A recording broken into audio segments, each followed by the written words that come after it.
What's up, Wizards? It's time for Rule Zero, the show that helps you prepare for the best game of Magic. I'm Taylor. And I'm Shawn. It is our hope that through our combined 20-plus years experience playing every form of Magic under the sun and cultivating a great playgroup, tons of great decks, and also trying a lot of outside-the-box variants and homebrew rules, that we can pass that golden knowledge on to you.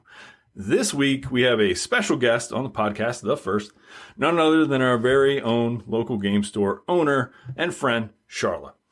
Hi, Charla. Hi, Charla. What's up? Hi.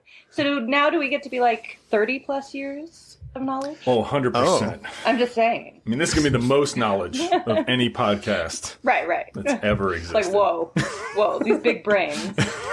All this knowledge in one video, podcast, whatever. I don't know if it can contain us. Charlotte, could you introduce us to yourself, your game store, just kind of like in a general, who are you, what's going on there?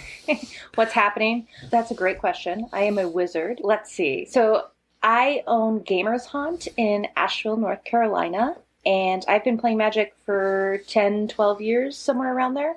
I started right around the time of Avacyn Restored, where you go into Barnes & Noble and you would get those fat packs. And we're like, oh, this is the best thing in the world. And then I discovered that there were LGSs out there. And I was like, this is even better. This is so exciting. I could see you starting at Barnes & Noble. I'm sorry, but just there is a mountain of books behind you. Of like busts of authors hanging on. You are very well read. So you're dropping at least twice as much knowledge as I am in this show. Yeah. I'm sad because I wanted to do this in my game room. But my husband is setting up for D&D in there, so I got kicked to the study for the podcast. But it makes me look a lot more nerdy, so yeah. Working. Or knowledgeable, I guess. Yeah. So I always joke to customers when they're like, oh, I love Magic. I'm like, careful. I started to play and then I bought a shop. And so that evolution, I think, is kind of like what we wanted to bring you in for, not just to have a great conversation, but also I was thinking 3 or 4 weeks ago, I think when we first came up with this idea of like, there are not many shows out there that have talked to an LGS owner about specifically what Commander has done to the landscape of maybe owning a shop or maybe like, how you seeing the deformed it? Yeah, the attempted resurgence of Standard and such that I know Wizards is kind of pushing, but not like to a most successful degree, maybe. So a lot of little ins and outs. But before we get to it, we always start with what is one thing you've been excited about in the world of Magic. Usually it's me and Taylor prattling on about dungeons or something. What is something that has you excited for the world of Magic this week? So Taylor warned me about this question, and he was like, and you have to tell me why it's Bloomborough. I was like, well, listen, I would die for Mabel, so he's not wrong. I don't know. Obviously, you've seen this mouse now, yes? It just takes me back to Redwall and Brian Jacks, and I love it. Yeah, no, I'm actually legitimately incredibly excited about it. My sister and I read Redwall when we were little, and we were the kind of kids who'd always like try to make the food that matched the scene, which actually is probably why I do that for pre-releases, to be honest. Like, we always serve food that's themey with it, so I'm very excited to break out Redwall recipes. Oh, I'm thrilled too. That's one of my favorite parts is just to grab some of the snacks. It's so great. You always do such a good job with the pre-releases, you and your staff. It's always such a special time. So thanks for doing that and making pre-release, which is this like special thing for a lot of people, even more exciting. It's just always a thrill to get to do it at the shop. I secretly want to be a carny, so I bring in, carnival games and all that stuff. I was like, it does feel like a circus. In the last Outlaws of Thunder Junction, I didn't get to go to it, but there's like wheels spinning and like darts flying around. I mean, maybe not darts, but like it feels like you're walking into a Wild West saloon. Nerf gun. Yeah. There were Nerf gun duels. I was trying to buy a deck box and somebody kept shooting me. And I was like, I didn't sign up for this. Getting hit with pellets. There's a swinging door at the front. Yeah, I actually partnered with Dale with Gamers Hunt 6 years ago, and he really set up having those games and stuff like that. Like the first Ixalan, he had the Nerf gun fights and stuff like that, and it's just a lot of fun to add just a little bit of chaos. Why shop for a deck deck box and you can Have run a for your pistol life duel. to get one. Hide behind a mountain of deck boxes as you fire for your life to try and get to the checkout. You gotta shoot one off the shelf to get one. Yeah. To kind of kick us off, after, you're excited about Bloomborough. I am too. Mm-hmm. I'm excited to see what the shop's going to do. But you mentioned that you got your start at going to Barnes & Noble and everything. What led you to be interested in Magic in the first place? I mean, did you just see it on the shelf and you wanted to do it? Or how did you get introduced to the game? No, I got introduced to it in the cliche way of my boyfriend at the time used to play as a child and, very intelligently traded a dual land for a Shivan dragon because he's like, this dragon will kill you. This land is stupid. So he hadn't played since he was a kid and saw it at Barnes & Noble and was like, hey, I think you might like this. But we hadn't played in forever. And it's really funny. We had a roommate who heard that crinkle of the pack, in the other room and came running in. It's like, are you all opening Magic? Yeah. So there was this beautiful golden era where all of us just sat at home playing Magic. And as soon as someone got off work, they were like, yeah, we're ready. I think that we're trying to chase that a lot as players in the game. That initial feeling of sitting around kitchen tables. And Commander gets closest to it, I think. Yeah. But in order to play Commander, you have to have a shop, which is another great thing that you've done for us. And providing us a place that's not like a bus station underneath a bench somewhere in a urine-soaked puddle. Which we would do. That was my second choice of usually where I would play. But That's why I double sleeve my cards now. Too many incidents under the bridge. oh yeah, I mean they don't get soaked with urine whenever you double sleeve properly. If you do the side loading double sleeve, it's up to you. Which I will say, I'm going to call out all my customers right now. 80 to 90% of them double sleeve that way. And I'm like, why did you just waste your time? Oh, thank the you so water much. needs to go down like a millimeter and it's done. Thank you so much. Our friend Carl does this. It drives me bananas. I know. I have had this conversation with him. Like, I'm what like, is the Carl, point what of are you this? doing? What are we doing? He's like, it's easier. And I was like, not that much easier. I know Astrid has the split cube, and so it makes sense because you're trying to combine cards, and Sure. so that's a little bit easier, and it has like a practical purpose behind it. But no, oh my gosh, that makes me cringe. I've never been so seen and heard by complaining about side loading inner sleeves. So thank you We for want to calling create out. a safe space. Unless you're a side loader. No, I'm kidding. I'm curious. What was your first Commander? My first Commander, I feel like everyone should know that off the top of their bat. What's your can first take some kiss? time, 'cause Who's we your can first edit. Commander? Sometimes your first kiss just isn't that memorable. Tried to forget it. Yeah. It was Ixodrone, and I gave up. And I was like, well, that's it. So I first started playing Commander when it was really, like what you did in the back of the shop, where you kind of were a little bit embarrassed because you didn't have the money to play real Magic, right? And there was not Commander product. And I think my first Commander, I can't remember his name. It's called Uncle... Sethis? Nope. Okay. He was called Nope. Uncle. He was called Uncle. Someone Google. Someone save me. Uncle Esteban. That's it? Yeah. Yeah. Yep. That was really it? Uncle Esteban? I think it was. Oh, I love Uncle Esteban. I made a deck with him once.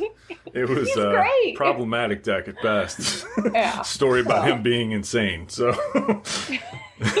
Oh, that's right. I mean, the art has some with the skull tied to his hatchet. Yep. And the hatchet's covered in blood. I don't think I've ever seen this card. Business. My first Commander that stuck was when they came out with Commander decks, and I bought Kali of the Vast, and that is my deck that I always go back to.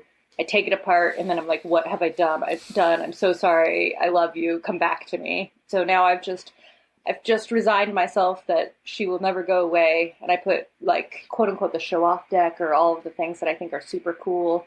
I play pet cards in there that are not as good as other cards just because I'm like, but this art, have you seen this art? I'm trying to find a deck to put Limduel's Paladin in, and I'm thinking about trying to find a slot for it in my cube. And that's I don't know, it's red and black, and so it could go into Kali of the Vast. And so just saying, you could have this weird 0/3 with trample creature that goes in there, and it can do some cool things. I don't think it actually matches any of the types that Kalia cares about, but I hear you. It's nice to have Ideal a spot pick. to put those fun That's cards. the stuff that you come to Rule Zero podcast for. How to add whatever that sun card was that made me say curse words in one of like 3 episodes ago. I looked that card up and I was like, because I had never heard of this card. And I was like, what is this card? And now I have questions for you, Taylor. I have so many questions. Sunfire Balm is a great magic card. It's right here. Hang on. I keep it at the front now because... I feel like you For should listeners send at those home, out. he just dove underneath his desk, being like, I've got it right here somewhere. Oh, it's on the front. Oh my gosh, really? Yeah, ready to go. Always at the ready. No, it's actually at the front, so I can take it out easily. I still need to get a Windshaper Planetar. I have been fully convinced of that, so... Yeah, I'm pushing it, and I'll bring everybody on board with this train.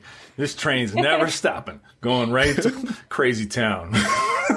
I hear there's a great shop you can get singles from locally. Oh, absolutely. Yeah, it's Taylor's apartment. So, Yep. So Kalia the Vast comes out. Does that define you as a player, sort of? Like, do you find that pattern of punching in, like, surprising, like, sneak attack dragons in is kind of your bag, or not? No, so if I am left to my own devices, right, like everybody ebbs towards something, towards decay, mine is always aristocrats. Like, I stub my toe and suddenly I'm playing aristocrats again. And I don't mean to be, but it just happens. I'm like, what if I kill my own creatures? I can do this before you hurt me. I think it goes back to that. It's a response to trauma, in other words. Yeah, exactly. I'm like, you don't kill my creatures, I kill my creatures. Well, this is why I play Tasis. So, I guess we're all just working through stuff together.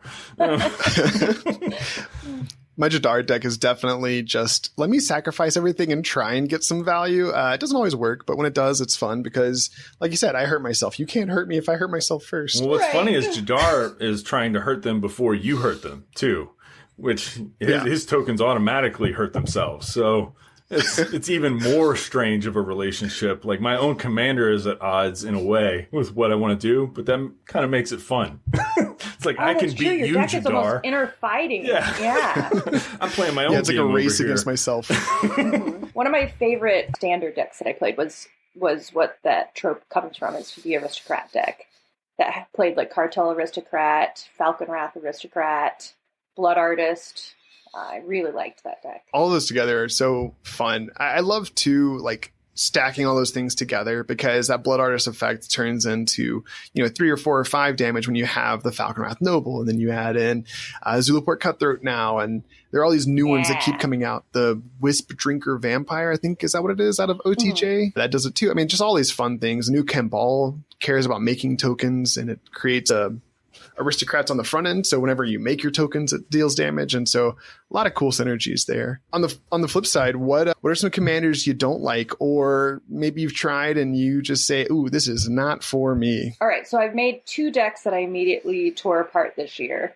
One was, I'm going to mispronounce all these names, it's terrible, but Uriette, the Charmed. So she looks really cool, she's very popular. I think I built her really poorly, I'm going to be honest. I think this was architecturally unsound, the way I designed her. And then the other one I did was the Grixis Curse deck. The Pain, I don't remember her name. I've got it somewhere over there. Do you have that deck? Yeah, and it's like when it works, and when it doesn't, it doesn't. And there's no in between. And we were just talking about that in recording another episode. That's one of my least favorite things that happens is you build this deck and you're like, I should do this really cool thing where I get to curse you and then sacrifice that curse and get more back. It takes a lot of setup and that doesn't always work out. Was that your experience with it? Or Yes, absolutely. And the other thing that I realized I don't love about, honestly, both of those decks, I think, you're casting like a curse or an enchantment. But as soon as you cast it, your interaction is done. That's it. So you're not doing anything else with that. You're just casting that and sitting back and hoping nobody kills you. You're like, all right, I put these things on the table, and now they're doing their thing, and I'm done with them. It is a helpless kind of place, right? It's like, nobody says they want to build their deck at enchantment speed. You're just not doing anything else. You're just done. It plays out kind of like Jude's mono green dude's deck. It's just, I'm going to put a Force of Nature on the table, and now I'll pass the turn, and I'll have 5 minutes off from the game, in which I hope I come back to a table that is remotely, like, good for me. Yeah, that's how I feel. I'm like, when it comes back to my turn, will I get to cast another curse? I don't know. Maybe. I think that everyone should have a deck in their rotation that is kind of, like, I don't know, not mind completely off, but you just kind of get to go on autopilot, because there's that last game at the end of the night where you're like, I want to get in one more. And for me, that's my big Galta deck, because I'm just like smashing big creatures. And so I kind of see where Ariette could be like that, where it's like, oh yeah, I'll just sit back and I don't have to think about it. I'll just look at the board state every time the turn comes back to me. So maybe there's something there. I don't know, but I get that. It's not fun to just have to wait, like you said, 5-10 minutes, however long it takes to get back to your turn. So there's a couple questions I want to sort of dive into about the LGS, if you're okay with jumping in there now. Okay, let's do it. So you hinted earlier that you partnered with another person to take over the shop. And basically, you've been the face of Gamers Haunt for how many years now, would you say? 6 years now. Okay. Yeah. So a lot of lessons learned, I imagine. A lot of... I made it through COVID. I have seen some things. And that was actually on our list of questions of like, if it wouldn't bring back too much trauma of like, it sounds like that's a hard time. I imagine a lot of game shops closed down at that point. But we'll start with easier questions, shallow end questions. Shallow end, yeah. So let's say bright-eyed Charla comes into the room from Barnes & Noble with Avacyn Restored box in hand and is like, I want to buy this game shop. Is there any kind of like thing you might tell that Charla of that time from modern day you, or just a word of advice, warning, care? Honestly, I think that looking back, I would say take bigger risks. I mean, that's easy to say now, of course, right? Hindsight 2020. But I don't know if you've ever been to my shop at a pre-release or a Friday night. It's cozy. It's real cozy, and it's just getting cozier. So the week before COVID, I had signed a new lease for a larger location. And then 3 days after I signed that lease, I got notice that I was going to have to close down entirely. And I don't sell online at all. So I was like, I can't do that. That's super terrifying. That's double my rent. I don't know if I'm going to make it. But looking back, that would have been a great idea, partly because Asheville, North Carolina, it is so expensive. Oh my gosh, it is so expensive to move locations. Like, if I wanted to get a location the size of mine now, I'd be paying about $7,000 more a month. Oh my gosh. For the same size of location. So it's like, I'm going to die here. Particularly in the last year or two, I feel like it's really just exploded as far as like, if you didn't get in before now, good luck to you. All the best. But, Right. Yeah. Have you ever thought about other smaller little weird communities that exist out in the woods? Taking Asheville back to its roots where we met in the woods and now we're all friends together. Yeah. I'm going to start doing mail magic, where you mail each other your moves. So my location won't matter. Perfect. So you want to take bigger risks, or that would be your advice, to take bigger risks. I think, if you had like the power to do so, like money's no object, you could do whatever you wanted to. Right now, what's a big risk that you would maybe like to take for the shop, or what's something you'd like to do with the shop that, I don't know, maybe it's been in the back of your head, or you've been thinking, oh, wouldn't it be cool if... You have anything like that comes to mind? All right. Yes. We're going to try to keep this as little small as possible, because I think about this stuff all the time, right? You're in the shower and you're like, what if? So I would love to build my own building. I want it to be 2 stories. I want the top floor to be offices. And then I want to have rooms upstairs that you can rent. And I would like it if there's like large room and small rooms, right? Because I've discovered I converted my front office area, it used to be the back room, into play area.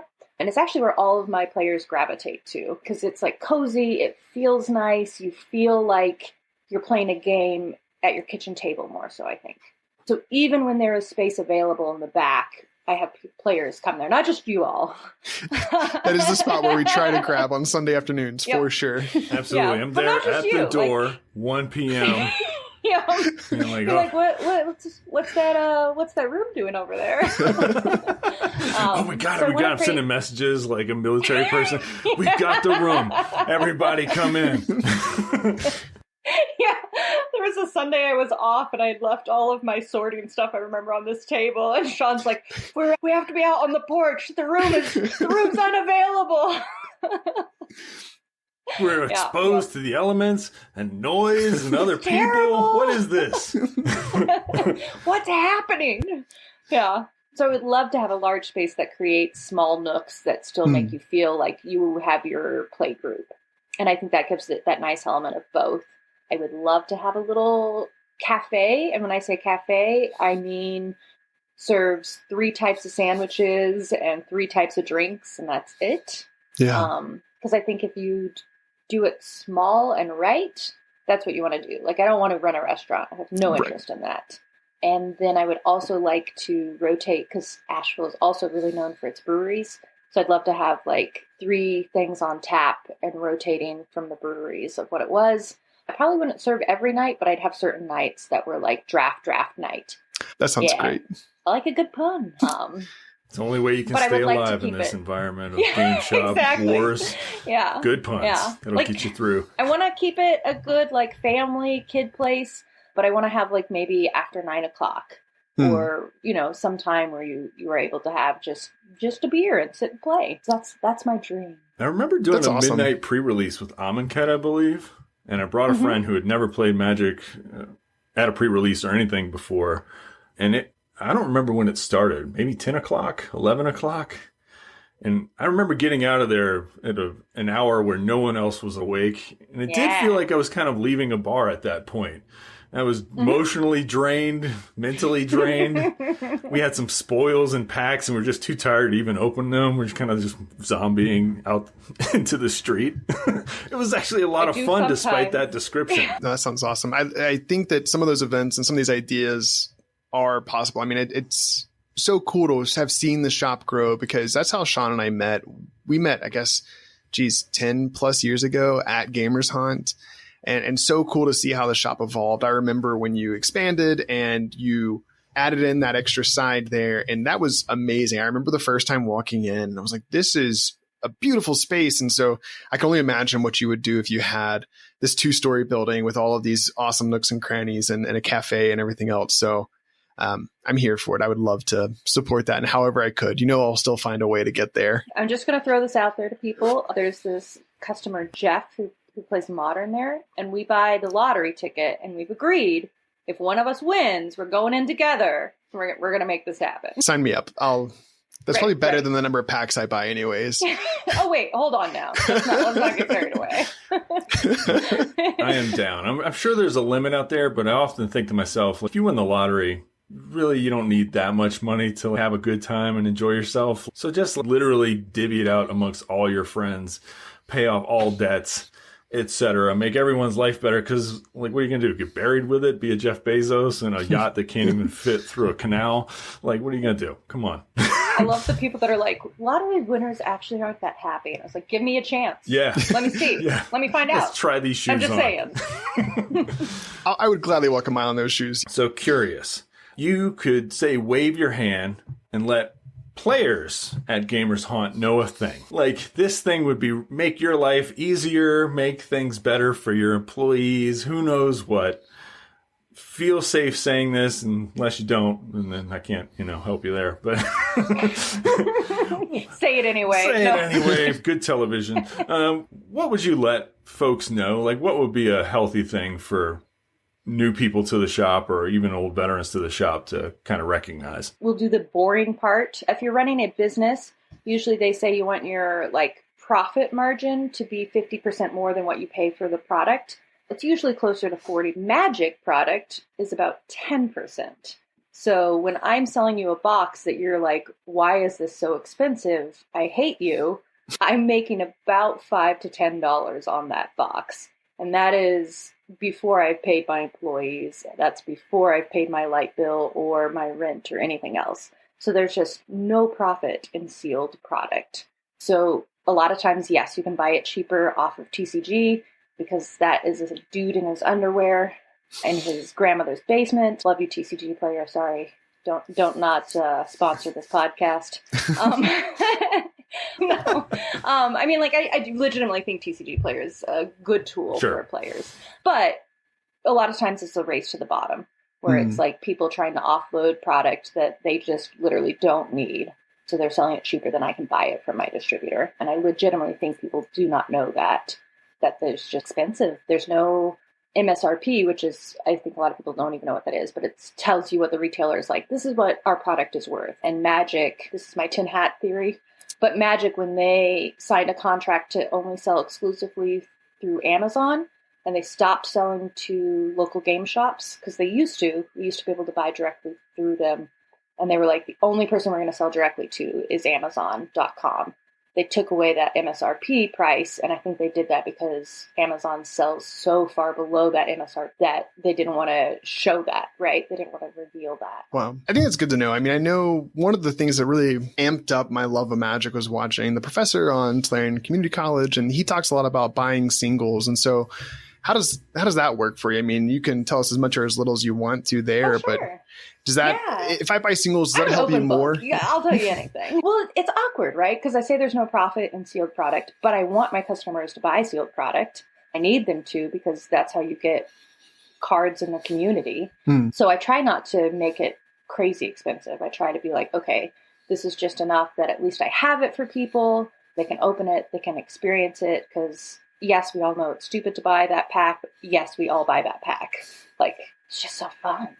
Like, you know, Taylor, you've sold me some of your beautiful goodies. You're a legend there. People are like, oh, he's got to open all of our packs. So I don't remember what the question was. I've lost myself in this little circle. Yeah, so I guess, you know, we're kind of the advice that we've been given as players is to purchase singles. And so how does that work in the store for you? I mean, is that what I ought to be doing? I know I need to open packs to help fill in some of those slots so you can have those cards to sell. But is that a good piece of advice for you as a store owner to tell your customers as well to buy those singles that help you out more? Absolutely. Buying singles is the bread and butter at Gamers Haunt. Not all LGSs have that luxury. We happen to have an incredible inventory. If you've not left the safe bubble of Gamers Haunt, we really legitimately, I will very proudly say, have one of the best inventories, maybe on the East Coast, sans like Star City. Oh, wow. But we have an incredible inventory, so that's where we make our money.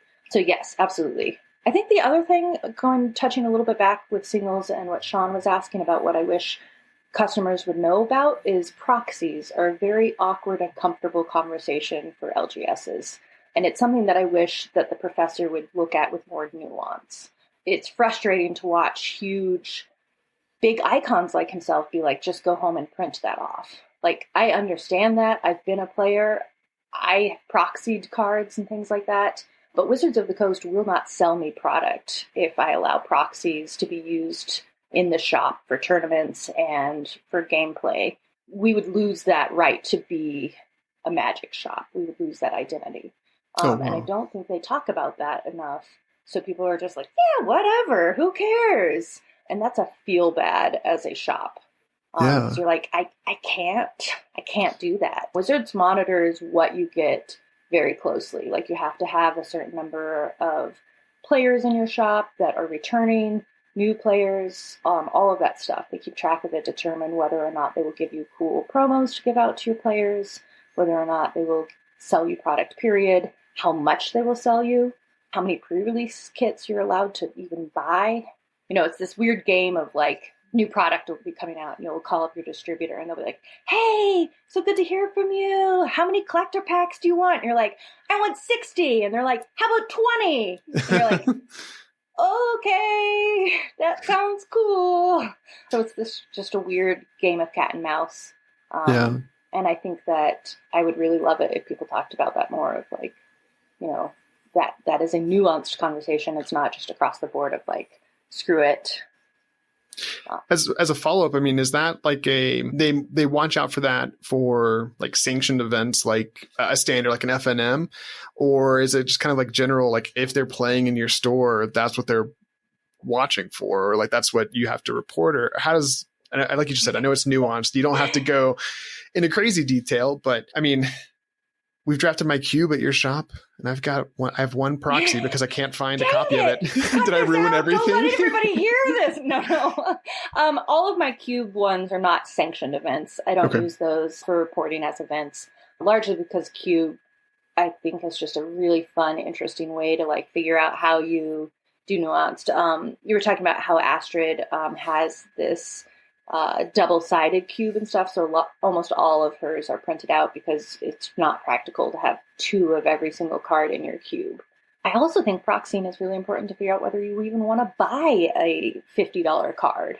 Mm-hmm. Like, it's ridiculous to be like, well, buy it and then decide if you want it. I'm like, or pay for your rent. Right. I live in Asheville. I can either buy one Magic card or I can live.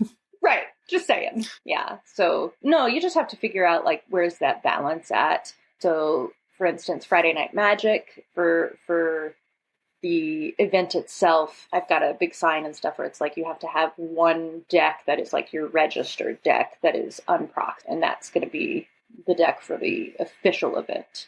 That's great to hear about because I've been so far out of the competitive world for a while that I forget about, deck registration and like making sure that your deck is fully, real Magic cards and stuff. But all that stuff gets checked and it's important to pay attention to. So I hope our listeners who go into the shop are very mindful of this. Yeah. The one thing I can say, and I think that this is where largely the populace turned on Wizards with proxies and where I turned on Wizards with proxies, I think we all know where maybe this is going, are those beautiful 30th anniversary packs that they were selling for $250 a piece and then told you legally couldn't play with them. So I grew up opening packs of Revised, and it's, Unlimited was occasionally a pack that I would see get opened. The amount of trash rares, horrible uncommons, packs that had 3 lands in them, like stuff that you would get would be such a horrible experience. Everybody thinks about, I'm going to open the Black Lotus. No, you're going to open the web. That's what you're going to open. And that's you're a rare. You're going to open Ursa's glasses. That's right. Those are styling. You know what that card is? Yeah, they commit crimes. It commits a crime. Yeah, you can it might actually see a place now because you can look at a target opponent's hand. This comment isn't going to age well. People are going to be like, Charla, that is a chase card. You'll open Sunglasses of Urza instead. Way worse. Changes your plains into mountains, sort of. Dang it. And very rosy colored. He had a lot of glasses now that I think about it. What's sad is it was such a cool idea. If they had made them $10 a pack even, I'd be like, for nostalgia, I will pay $10. Yeah. Absolutely. What about so many? Like, it's so cool to open those cards and just to see the old designs. I'm old enough to feel the nostalgia kick there of opening a Granite Gargoyle or a Royal Assassin or whatever. But it was not a celebration of Magic the way it was. And I know it's kind of been... I think everyone agrees. Beaten to death, but I feel it. I mean, like, you do, And I was actually going to bring it up because I was like, well, Wizards decided to start proxying their own cards and selling those. Yes, absolutely. Because they can't be played in competitive play. Yeah, I think that's where the community turned on them on it. And like when people bring that to me, I'm like, technical difficulty. I don't know. Loading screen. No comment. Yeah. So that's something that Wizards has done recently that's been like, maybe not the best thing. What's something recently that Wizards has done where you're like, yes, this has helped Magic grow in the community to help support the shop? What have been some of their successes, or at least what have you seen as a success to help the local community? Yeah, interestingly enough, my personal opinion on this is very different than my experience as a shop owner, and that's Universe Beyond. Okay. That has brought a lot of new customers to my shop, and like people I really like and genuinely am like, I am so glad you found Magic, and you never would have if it hadn't been for this, especially customers, that didn't play it as a kid, right? And they missed that boat. They're not old enough to remember it, but they're not young enough to be like, I'm going to get into Magic. So it's brought in a really neat group of people that are like, I loved Doctor Who, or I loved Fallout. Charla doesn't love Universe Beyond, but I do legitimately think it's been good for the game. Very cool. You have some opinions on that? I love Universe Beyond as well, because if I get to run my Aragorn King of the Transformers deck, against players who really don't like Universes Beyond. The secret troll inside of me, or not so secret troll, is just like, eat this, Bumblebee's riding with Aragorn and like a Fallout laser cannon. They're coming up to crush down your elves. Magic is wild. They'll be like walking around the shop and people are like, and then I'm going to walk backwards in time and then you've got a rad counter. And I'm like, what is even happening? I don't know what's going on. Dinosaurs have lasers on their foreheads. Welcome to the future, y'all. This is not the future It is Wizards happening thought was going to now. happen, but I think it's happening. the timeline is just unraveling. So this is like what's going on in the Magic universe is just...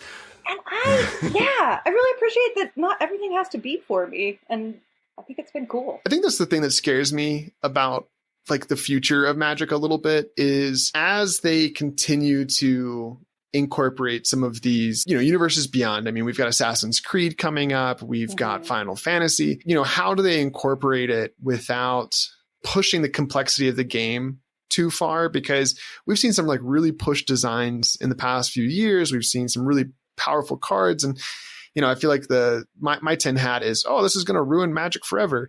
And it probably won't.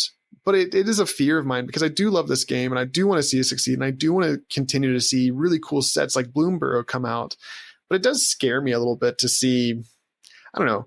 I'm not saying that Doctor Who's bad. I'm not saying that at all. I mean, one of my favorite people to play with at FNM started coming because of the Doctor Who sets. And so it's really cool to see that happen. But I guess that's like my concern for it. I mean, as another entrenched person in the world of Magic, do you have any concerns about like the direction that Wizards is heading? I mean, yeah. When you asked me, what is the thing I'm most excited with about Magic, my gut response is I wanted to be like, well, they decided to cut back on their releases and they're only going to do 50% next year, which is not true, by the way, y'all. They're probably going to do 50% more. I don't know. One of the things that concerns me about Universe Beyond is that they're going to get lazier with their writing of their own stories because they're co-opting other intellectual properties.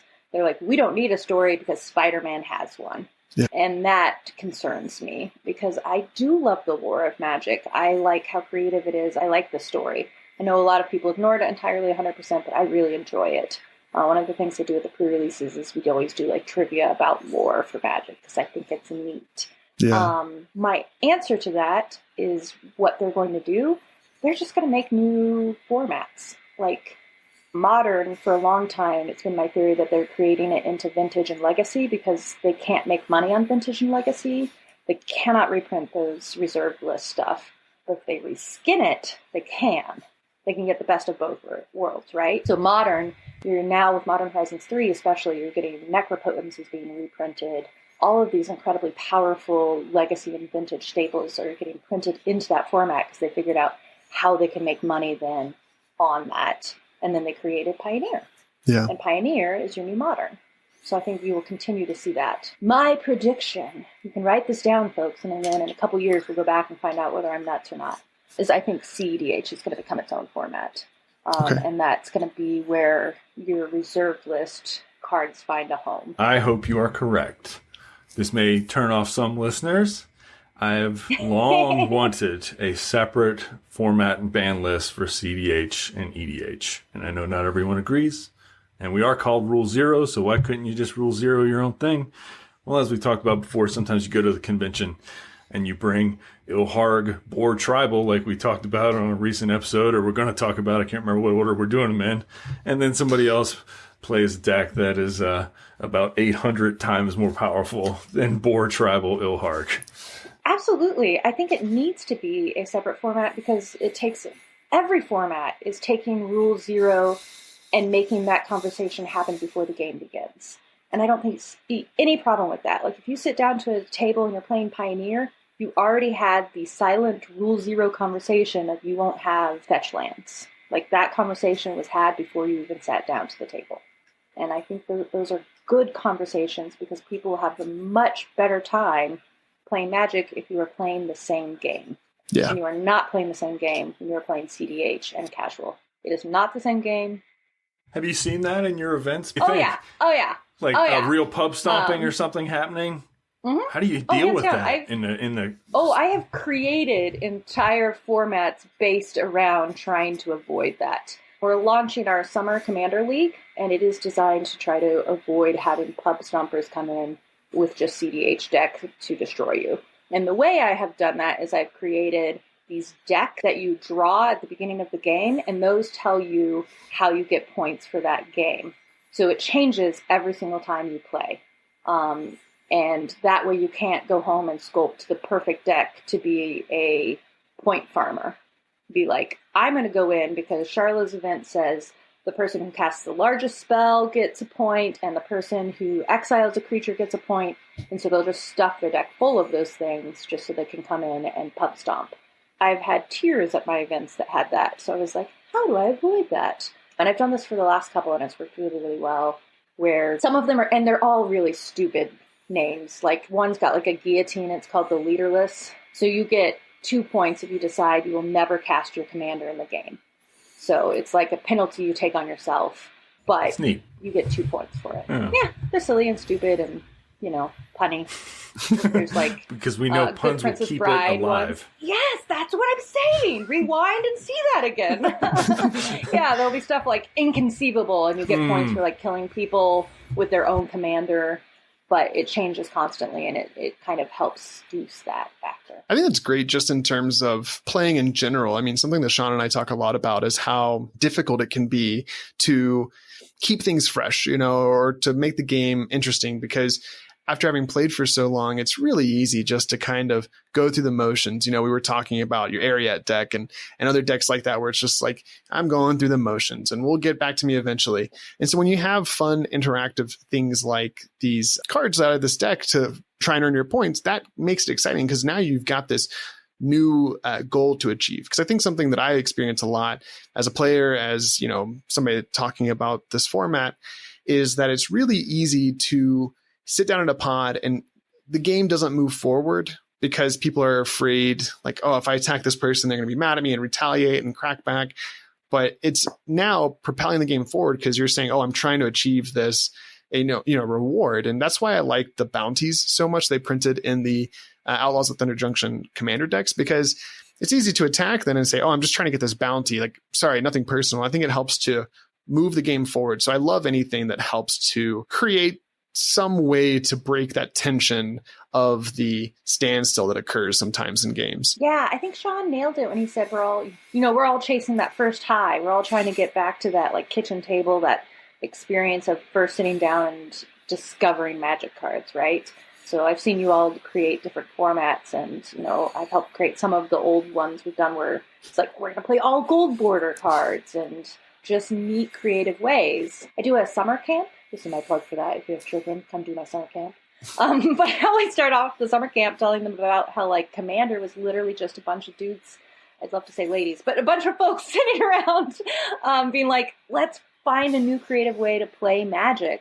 And that's awesome. And I think that my favorite part about this game is that the cards breed creativity.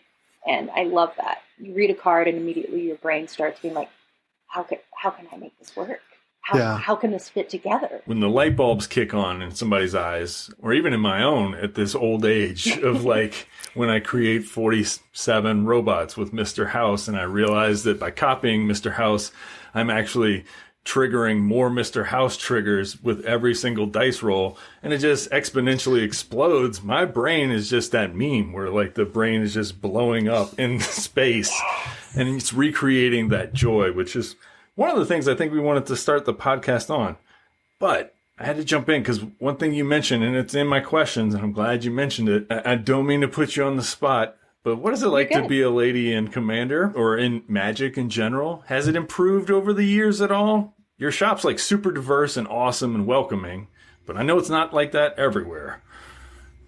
It has improved 10,000%. Excellent. It's not like, I'm not like, oh, it's great to be a woman in Magic and I'm incredibly respected and it's great. That's not super true, but it's so much better. When I first went to shops, I used to have people always ask me like, oh, wow, your boyfriend lent you a deck today, or oh, wow, he made a deck for you. And I would always have people like show me how to tap my lands and like very, very mansplaining. This is all sad, sad news. But also as a woman shop owner, I get harassed a lot. That's not great. but it can become a huge problem. So I used to take deck lists via Facebook, and you could communicate with the shop and stuff that way. And then I just started getting a lot of dick and a lot of like awful harassment and stuff. So we closed that down entirely. Oh my goodness. And so the only way to communicate with the shop now is via email. And that's why, is because it just was relentless. And sometimes it'll be stuff of like, I saw you and I saw what you were wearing today. And it would be like the shirt I would be wearing. And I'd be like, and we're good. And we're good. Yeah. That is so terrifying. And like, I'm just sorry to hear that. I'm glad that it's improving. It's certainly not anywhere where it needs to be. But yeah, what a horrific thing to have to deal with when you're here to like make fun and light and have happy games for people to play and have children coming into the shop. And it's just like, there's a seedy underbelly out there. You guys do a good job of keeping it at bay, I think. I don't know. Like, the number one reason I ban people is for sexual misconduct, I guess. Because I want to create a space that is safe, that people can come and feel very comfortable with. I want to create a place that's like, you don't have to worry about that. So that means that, yes, behind the scenes, I have had to like remove those elements. But it has gotten much, much better. As, a point of advice or a question of how to make the world a better place, if you could give a piece of advice to help make the shop more inclusive as a patron, not just as an owner, but what could you offer as a piece of advice to the patrons that come to your store? Yeah, that's actually a really good question. I started an advanced magic summer camp, and it was largely because I was like, I want to start helping guide and create magic players that we all love to be around. So there's a few things I think you can do to really make it inclusive. One is finding out people's pronouns. The moment you sit down, don't always just assume it. Just make sure you take that time and care to be like, this means a lot to this person. This is them being seen. And that's huge. Also, if you see someone feeling uncomfortable, my customers, I'm so lucky, are incredible. Like, I have literally watched one person get like a little bit uncomfortable around someone, and immediately someone comes in and is like, hey, we have an open spot in our pod. Come on over here. And they'll come talk to me. So part of what I love about Gamers Haunt and what I really try to do is not just like ice people out that are learning either, like learning how to interact with women or learning how to ask people's pronouns, is that I want people to have space to grow and learn that. I don't want to immediately be like, well, you're out. I want to be like, hey, here at Gamers Haunt, we want to be inclusive. We want people to feel good. We're not here for a dating app at this moment. You can do that later, but I think that's important. Yeah. Something I did before COVID, and I probably should look at doing again, is we used to have a women's commander night, because about 50% of my customers are women, but they don't come and play in the shop. So I don't know the answer to this, so if you do, let me know. I try to make it a space then where they can come and just play. And a lot of it, I don't think is even about being hit on. I think a lot more about it is it's a space that not as many women have been in as long, so you get very self-conscious about rules. I think that is the number one reason I don't see women in my shop as much, is they feel like they don't know as much. So they feel like they don't want to be looked down on or looked at as being dumb if they don't know the answer to the most complicated game in the entire world. Right. So like for June, instead of doing like sales and stuff like that, for Pride Month, we're going to be having a couple of events for that. And one of them is an after hours event that is going to be open to women and non-binary people. And it's going to be a space that is only for that night. It's a night we're normally closed anyway, but I want to be able to make it so it's like, I want to give something back to that community and not just be like, buy a flag. No offense to buying a flag. You can. But. Yeah, well, like, you're part of the community now. And for the young people, especially in Asheville, like, creating a space where they can learn if they don't know already, or they can feel comfortable if they do know already. It is a large part of, like, giving back and mentoring. And as a shop owner, I imagine you do so much of that role of kind of just mentoring and guiding people. It's much more than just buying cardboard and slinging cardboard. It's like actually seeming to help and create new players who are emotionally, adept. Let's say that's my political term. Yeah, one of my best conversations I've ever had, and I won't call them out by name, but it was a parent who is there a lot with their kid and stuff, and was just like, hey, I'm not very big in this community, and my child is queer, and I want to make sure that they have space and that I understand it, because they were like, I didn't grow up in that space, I don't understand it, but I want to make sure that they have mentors and have place that nurture them. And I was like, oh, that's all you can hope for, right? You don't have to understand something, but just recognizing that you need help with that it was just awesome. To shout out your summer camp, I got to help you one summer with that. And it was a lot of fun. And, you know, my background was in education. I was a teacher for many years. I taught high school and it was great. You know, working with the younger kids was a challenge for me. But I will say you creating this space was amazing because I saw these young people having complex conversations about a very complex game and then dealing with complex emotions because, you know, we're playing Commander with them or they're playing in a 1v1 sealed pool or whatever, and you're teaching them this game.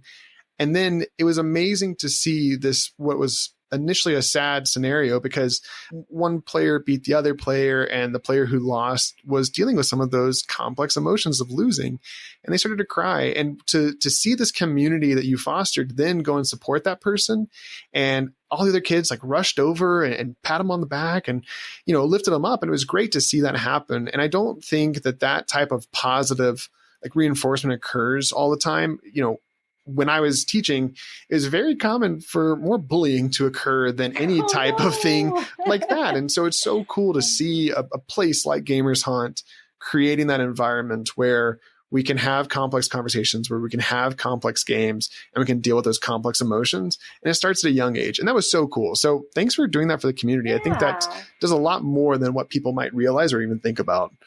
I think the coolest thing about that is they weren't like, don't cry. They were like giving him space to cry and be like, you work through that emotion. We have all been there. And I was like, man, I legitimately, this is no joke, cried my first Friday Night Magic. I was like, I can't. Yeah. Yeah, I've been there as well. We all have, right? We'll get through it. It's like you wouldn't make tears if you weren't supposed to spill them out all over all your double sleeve cards, correctly double sleeved so that they're protected from salty tears. That's right. And you're a certified therapist, so you know. Absolutely. The state has told me I'm okay to say the things. Would you be okay, Charla? I know time's running out on us a little bit. Would you be okay with a couple rapid fire kind of questions? Competitive Magic, dying, coming back. Coming back. I do think Wizards tried really hard to kill it. And I think it's slowly coming back. I will also very quickly address the standard question you had for me forever ago. I have clawed and bit and cried and shed blood trying to keep standard alive at Gamers Haunt. When I first started there, we would have 40 to 50 players, and now we have about 12. And Commander is just slowly eating it away. I had no Commander on Friday nights, and I now routinely have 50 to 60 players of Commander on Friday, and the poor little standard players are huddled in the corner crying. Not literally, since we were just talking about that. Not literally. That's so sad for me to hear because I came up in Standard, and I think there's some benefits. I think we've talked a little bit in the past. If you grow up in Magic, at least, in a competitive 1v1 environment, I think you tend to learn some things about the game that you might not pick up necessarily if you start with Commander in a much more relaxed, casual atmosphere. Good or bad, I don't know, but I think it makes you People who start with Commander are lazy players. Are they? Okay. Mm-hmm. Yeah. Yep. Don't know the rules as well. Think they do. Hands down, when people are learning how to play Magic, I always gear them towards, we have these kitchen table decks we build. They're cheap, and you can just learn them. But if you're learning with 60 cards, you're learning only 9 cards, because you have repeats. If you're learning with Commander, you're literally learning 100 different cards. Losing is less of a painful experience for a competitive player. Maybe not at first, but after you've been doing it a while, I don't know. Like, that's my theory. It could be wrong. I don't know about that. I love that you're smiling during that one. You've definitely seen it, I'm sure, of like people trying to flip a table after a modern match or something. I think sometimes when you get really good at Magic, you expect to be really good at Magic. And competitive professional Magic players still lose more than 50% of the time. So I think that's important for people to remember. Yeah, it's that old Michael Jordan quote, if people counted all the baskets I missed, the games I lost on the buzzer, all that stuff, nobody ever talks about it. But that was the majority of it, not the... Yeah. But I do, and I think what's sad about Standard dying out is it is my favorite format. 90% of the time, if you ask someone what their favorite set it is the set that they started. And I think that Standard really cultivates that because you really get the flavor of that set. You don't just get 3 cards from that set. What does that say about me? When I started, the actual thing that was coming out was Fallen Empires. Oh, I'm so sorry. It's not my favorite set, isn't it? No. Oh, good. You're a smart man. Actually, the Dark is my favorite because that was still out. Everything about the Dark makes me smile. And that's the Dark weird, is amazing because it's a really dark set.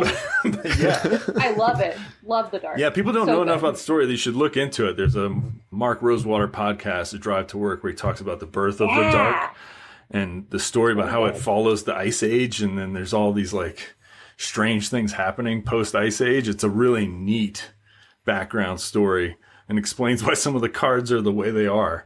This is why I love Lore of Magic, because you understand the backdrop behind it. Yeah, we do need to keep that alive, especially when Marvel hits the stands. I am in danger of checking out. I'll buy a lot more singles. Yep, and I think Standard is designed to be training wheels. I think it is designed to be graduated out of. I think most Standard players play about a year, and then you get a couple that play 2 to 3 years. Sure, when you lose your first deck, I mean, I did. I played Valakut, and then it rotated, and I was like, I can't play Primeval Titan and Valakut the Molten Pinnacle anymore. I'm out. Yeah. Why would I ever build any other Standard decks? But when we started playing Eighth Revolt and people riding around in cars with energy, I was like, I'm out. Well, energy's coming back. Don't you worry. Oh, I know. Don't you remind me. So much energy everywhere. So I failed at lightning round. Go ahead. Oh, no, you're good. I love it. Taylor, you got one that you want to kind of throw out? I'll steal one that I think you're going to ask. Charla, flip it or rip it? Is it popular at the store? Is it not? What are your thoughts on it? Should more people play flip it or rip it? Should we not? What do you think? It's the most amazing game in the entire world. Everybody should play it. Drink the Kool-Aid. So for those that don't know, you get to buy a pack at a discounted rate, but for very, very big potential downside. What is that downside? Walk us through a game of Flip It or Rip It. Welcome to Gamer's Haunt. Why do you have so many ripped cards on your wall? Well, you can get this beautiful pack. Let me get this pack to you today for a mere price that is 20% off. And you're like, 20% off a pack? I do want that.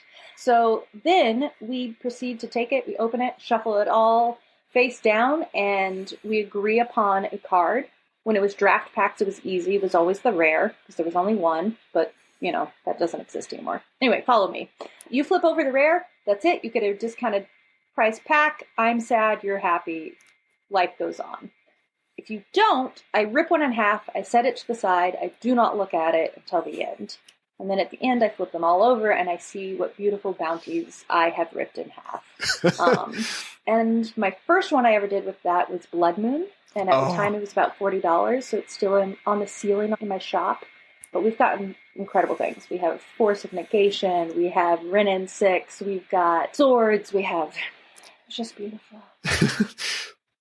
You walk into the shop, and behind the counter, or I guess to the side of the cash register there's like this memorial of fallen, ripped cards. And it's always great to see, because you let people sign them sometimes, or they ask to, or whatever. And so it's no, I asked them to. Oh, okay. You need to know your shame. Or pride. I think if I played it, I would want you to rip it. That's what I've realized. See, I have a lot of people that are like, I just want my name up on the wall. I'm so glad to hear that response, because online, it's a tough conversation for people to have, apparently. People get so upset about it. They really do. I don't really understand. I got no dog in the fight. Yeah. Like, I joke around about how much I love it. I'm like, it's just a fun pastime, right? You're like, that Blood Moon could have fed a small child. And I'm like, put it up. Yeah, I was like, you weren't going to sell that and give that money away to a small child, were you? No. That's right, you weren't. It was going to make everyone's life worse. Probably forget about it. In my mono red deck that I definitely don't play Blood Moon in. Yeah. From my standpoint, you literally paid me to rip your cards. So I'm scared to do it now that I'm thinking about it, because I opened that like really special edition Mana Crypt in your shop, and that would have been wicked to have put up on the wall. It would have been beautiful, and you would have been talked about for the ages. Your legacy would have been gone, All right. I'm going to head over to the shop here in a little while and play a game of cards poker while I buy my Limb Duels Paladins and things. It's going to be great. It's going to be good. Another rapid fire. So if you could play in any, you mentioned like most people's favorite formats are the ones that they get into, or their favorite sets are the ones when they get into Magic. Is there a time in Magic's history where you thought to yourself, this is it, this is the pinnacle, I love this? Is there a deck that you loved playing? I know you mentioned the Aristocrats deck. Was that it? Or was there a time where you're like, this is peak Magic? What stands out for you? The first deck that I ever did well with was the Selesnya deck. And at the time it was playing Thragtusk and Resplendent Angel and was linking all of those. But I was poor, so I was playing Armada Worm. If you don't know that card, Google it, treat yourself. So I was playing all the budget versions of it, and I loved playing that deck, partly because, flashback to asking me how it is to be a woman in Magic, people were always telling me how it was bad. And I remember this conversation where Josh, my husband, was just like, why don't you play her and then tell her if it's bad? So this guy's like, okay, sure. Because he was just explaining to me how it was terrible. And then I just crushed him. And it was beautiful. And I was like, this is the peak of my life. And it's all going to be downhill from here. That sounds like good Magic to me. I do love Armada Worm. What a card. Armada Worm has got a serious Freudian side to it. So I love that. Sometimes a cigar is just a cigar. I love that you beat this guy down with... Let's say, right? Use your imagination. Look at the card. It's a worm, friends. It's just a worm. That's fine. Yeah. I'll never forget when, for those that don't know, Carmen Complarens, who works for Wizards now, is from the Asheville area and worked at another shop that was in the area for a while. I just remember going to the shop and I was looking for the flip Avacens because that was... in standard at the time, it was the Avacyn, Archangel Avacyn that would flip over to the red one and it would do damage to everyone. And everyone was out of stock of it. I was just trying to find them for my standard deck. And she recommended Sarah Angel because it was in standard still, because it was printed into the like learn to play Magic decks that they would put out. Oh, yeah. And everyone was... Wizards, if you're listening, bring those back. And I just remember trying to play in standard because this was back when like Collected Company was the deck. And I loved that deck so much. And I was trying to play that Avacyn, but I couldn't find it. And so Carmen was just like, yeah, play Sarah Angel. It's a good budget alternative. And we have plenty in stock. And I will just never forget. Sometimes it worked wonderfully because it's just a beater. I mean, it's a flyer that does damage. And other times I was destroyed and I learned like to evaluate my cards. And I learned why Avacyn was better than Sarah Angel. But if only. Yeah. I mean, vigilance is the best decks. Keyword. I don't know if you can really beat that, but I'll trust your experience in that. I think Platinum Angel, I mean, it says that I can't lose. Absolutely. I mean, there's nothing they can do. Talk about like first sets. I opened in my first ever pack of Magic. It was the Mirrodin block, and I opened a Platinum Angel as my first ever, like it was a mythic or rare. I think it was a rare then. They didn't have mythics at that point. And I opened a Platinum Angel and I thought to myself, I'm a god. I am never losing this game. Exactly. How could they stop me? They can't stop me. They have no artifact removal whatsoever in any of those blocks. No artifact or creature removal. Yeah. None. No. Nothing can stop you. Well, awesome. I actually don't think I have any more lightning rounds necessarily. What about you? You got any last minute things that you wanted to share, Charla or Taylor? I do. I have a question. Heck yeah. Yeah. Okay, so my favorite thing about Magic is when you take a card and you play it kind of in the way that it wasn't quote unquote intended to be, right? So some of the favorite ways I've ever killed my opponents are things like Sign in Blood, where you're like, they'll be at 1 life, and I'm like, what if you draw a card and then lose 2 life? What are some of your favorite ways of playing cards that are a little bit weird? You don't think that's exactly the way typically it's used that you really enjoy? It's funny you mentioned that because in the Discord chat, I mentioned playing my Jadar deck against Joda on Brawl, and Joda just spits out everything. And I was playing Jadar, and I got them down to 2 because it's like an aristocrat style deck. And I actually killed them with a Sign in Blood like this morning. It was awesome. My timing is perfect with that. Truly. Beautiful. It'll be in the next episode, but we recorded, and so I'll save a little fun play pattern that I've discovered recently in my new Perforos deck. But something that Mike Green has taught me is ghost quartering my own lands to fix my mana base. And so I do that often, where I am happy to destroy one of my own lands in exchange for getting the right color pip that I need.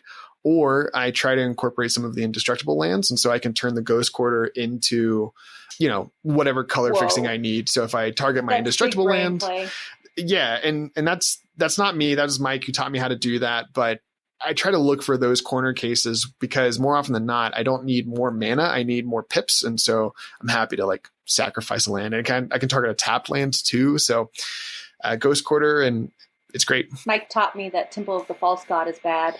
He's right.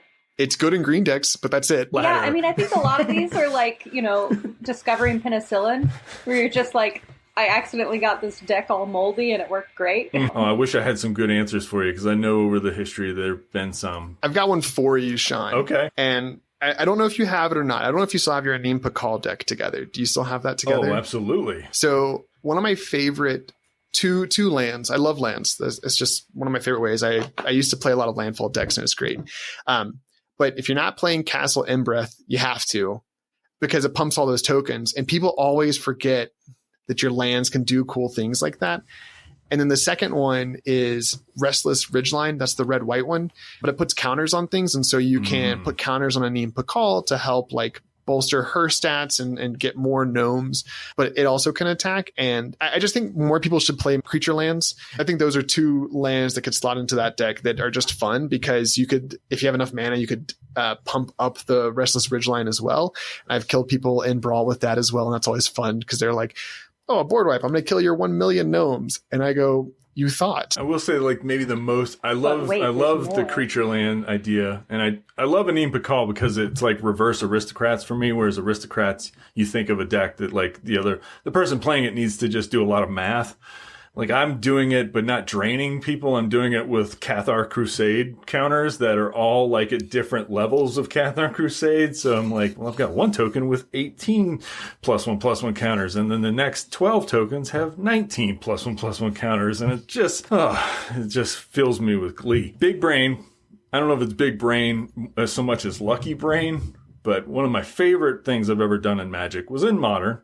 And it was in getting into day 2 in the Grand Prix, and it was the final game, and I was drawing off the top of my deck. My opponent was playing some kind of Splinter Twin-esque deck, and I was playing Eldrazi and Taxes, so I had Aether Vials, and I was thinking to myself, the only way I can win this game is by casting a Reality Smasher off the top, but I don't have the mana to do that, so I'm going to tick my Aether Vial up to 5, which is an amount of mana on an Aether Vial that doesn't make any sense to most people who've ever played Aether Vial. Lo and behold, game went to turns, partially because I was new to Modern and I was trying to play in a tournament, so my own fault. Final turn, Reality Smasher off the top, Aether Violet in, smash, you're dead, game's over. The guy was rightfully a little salty, I think. He said something like, you should learn how to play your cards. And I'm like, enjoy the bus ride home. It's beautiful. Charla, I think from both of us, thank you so much for doing this. Thank you so much. All. This was so much fun. Thanks for being here. It's a pleasure, especially for you to be our first guest. I've really enjoyed it, and we hope to have you back sometime. Maybe we can jam some games. I feel like I've not gotten to play a game with you in a very long time. It's probably the last Chaos draft. Maybe that was a long time ago, but yeah, we'll have to get some Rule Zero live. Oh, see, we keep our trophies in easy reach. Always. Oh my gosh. Dang it, I need a trophy. Constantly taunting one another. Look at my trophy. Actually, Taylor's got so much more love than mine, which hurt a little. Oh, I love that one. Is that a mirror? I lost every round. You sure did. But I've never been so sad to have won any games. I was like, if only I'd lost everything. I think I got a pity prize out of the prize pack. I got the trophy, and then I got a pity movie. It was a movie called Deadheading, and I was going on a flight, and I'm terrified of flying, and this is all about murder and crashing planes. And I was like, oh, this is really great. Thanks, Carl. Oh, We're here for a supportive community. Always. But seriously, though, thank you for creating a space that we love. One of the favorite things that I love about my apartment is I can see your game shop from my kitchen window. And so I am there more often than maybe I should be. I don't know. Kick me out sometime. Feel free to do so. But I love the space you've made. Oh, thank you.